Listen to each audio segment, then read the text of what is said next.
Assalamualaikum warahmatullahi wabarakatuh. Bismillah, alhamdulillah, wassalatu wassalamu ala rasulillah Sayyidina Muhammad ibn Abdillah wa ala alihi wa sahbihi wa mawalah. Amma ba'd. Yang saya hormati Bapak Asir Hamdani MPD selaku dosen pengampu mata kuliah Literasi Digital Kitab Kuning, serta rekan-rekan seperjuangan yang dimuliakan oleh Allah. Di akhir tahun ini saya Muqayyim ingin mengajak kita semua melakukan muhasabah ilmiah. Kitab Kuning atau Al-Kutub Al-Fawziyah adalah mutiara peradaban Islam yang dijaga akurasi dan sanadnya selama berabad-abad.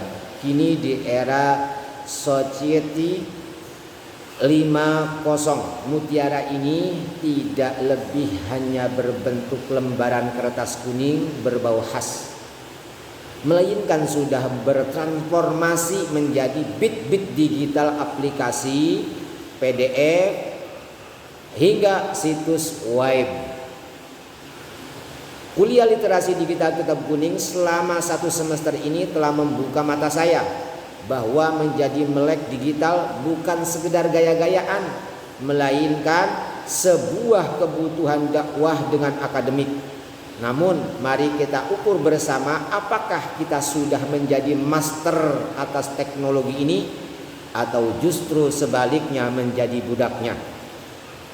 Mari kita bedah pilar pertama, percakapan digital atau digital skill dalam setahun ini. Mari kita hitung seberapa sering kita menggunakan kemampuan digital kita untuk hal-hal yang substantif. Apakah digital skill kita hanya sebatas tahu cara mendownload PDF kitab secara gratisan di internet, atau kita sudah mampu mengoperasikan mesin pencari teks seperti Maktabah Syamilah, Kanzul Hikmah, atau Maraji' untuk melacak akar kata dari sebuah istilah fikih yang rumit? Kenyataannya di lapangan seringkali menampar kita. Banyak dari kita yang mahir mengedit video-video pendek di TikTok, paham algoritma Instagram, tetapi ketika diminta mencari letak sebuah hadis dalam Sahih Bukhari menggunakan aplikasi digital, kita mendadak bingung dan gagap. Berarti ada ketimpangan dalam kecakapan digital kita. Kita cakap dalam hiburan, namun belum optimal dalam keilmuan. Pilar yang kedua, yang tidak kalah penting adalah budaya digital atau digital kultur. Tradisi belajar kitab kuning di pesantren kaya akan budaya luhur. Ada adab kepada guru, ada kaidah menghormati kitab, ada proses menyimak sama dan membaca di depan guru. Pertanyaannya, saat budaya itu bergeser ke ruang digital, apakah esensinya tetap kita bawa? Budaya digital yang salah arah membuat kita menjadi manusia yang serba instan.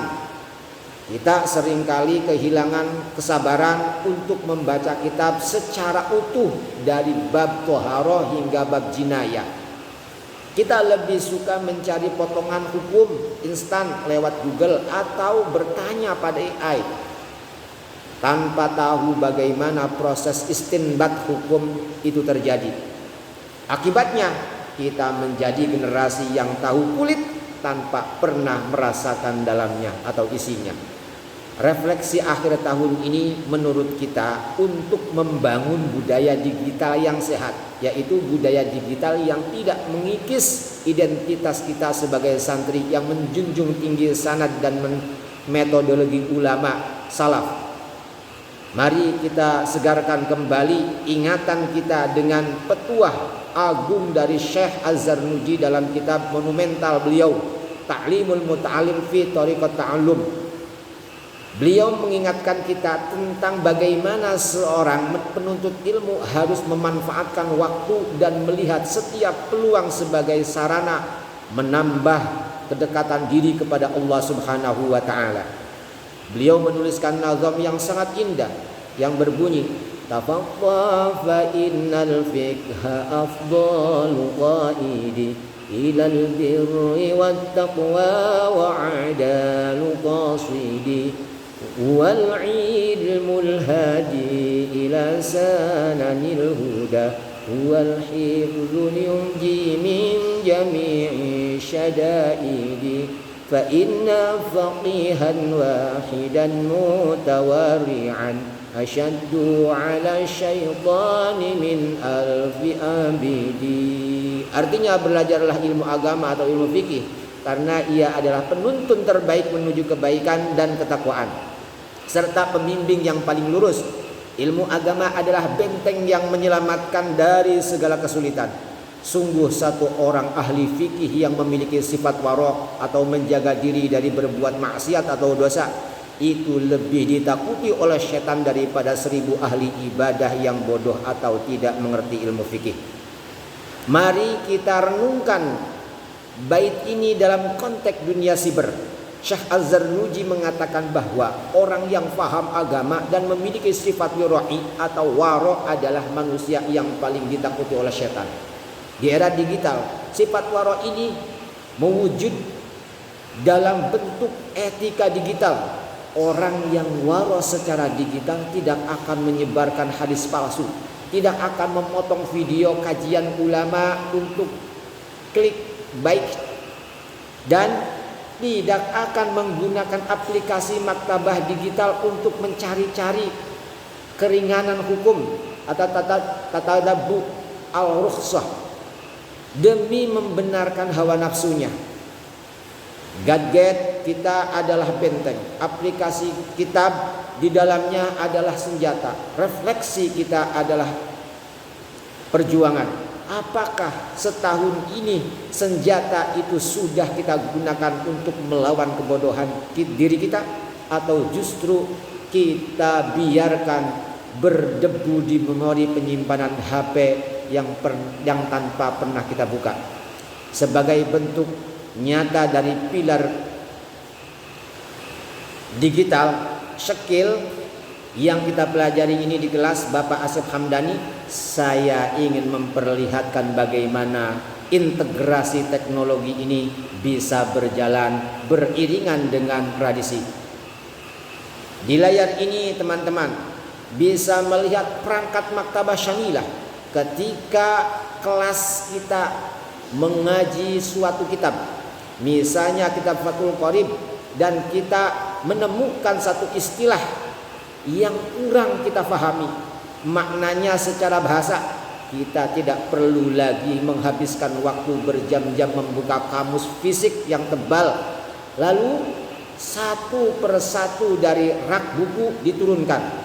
Cukup kita ketik kata kuncinya di kolom pencarian ini, dalam hitungan detik sistem akan mencarikan teks serupa di ratusan kitab kamus seperti Lisanul Arab atau Al-Misbahul Munir. Namun inilah esensi literasi digital yang sesungguhnya. Teknologi ini mempermudah pencarian tetapi tidak menggantikan posisi seorang guru. Setelah saya menemukan teks digital ini, langkah berikutnya yang saya lakukan adalah mencatatnya, lalu mengkonfirmasinya kepada kiai atau guru atau dosen saya saat berlangsung di kelas. Inilah perpaduan antara kecepatan digital dan keberkahan talaqi. Lalu bagaimana kita menerapkan hasil refleksi akhir tahun ini untuk tahun depan? Ada 3 langkah konkret yang kita bisa bawa untuk pulang. Niatkan gadget untuk ibadah dan mencari ilmu. Mulai besok pagi saat pertama kali membuka HP, niatkan bahwa alat ini adalah sarana tholabul ilmi. Kurangi durasi scrolling media sosial, gantikan dengan membaca minimal 1 halaman kitab digital sehari. Jaga amanah ilmiah.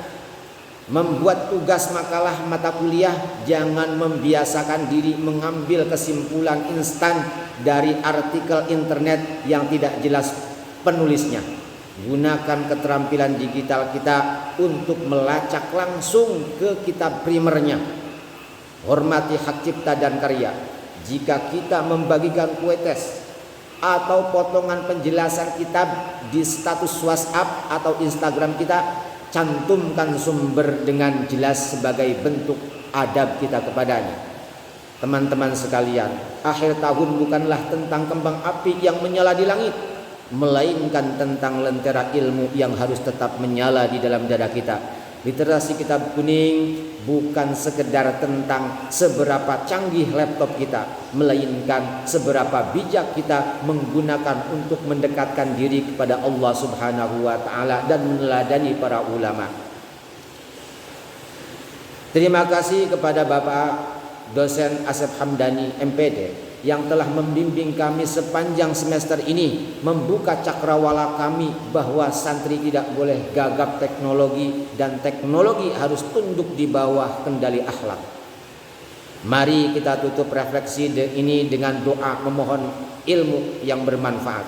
Bismillahirrahmanirrahim. Allahumma anfa'na bima 'allamtana wa 'allimna ma yanfa'una wa zidna ilman. Walhamdulillahi ala kulli hal. Ya Allah, berikanlah kemanfaatan atas apa yang Engkau ajarkan kepada kami, dan ajarkan kami apa yang bermanfaat bagi kami, dan tambahkan ilmu kepada kami. Demikian yang bisa saya sampaikan, kurang lebihnya mohon maaf yang sebesar-besarnya. Wallahul muwaffiq ila aqwamit thoriq. Saya muqayyim atas segala khilaf, mohon maaf yang sebesar-besarnya. Wallahu a'lam bishawab. Wassalamualaikum warahmatullahi wabarakatuh.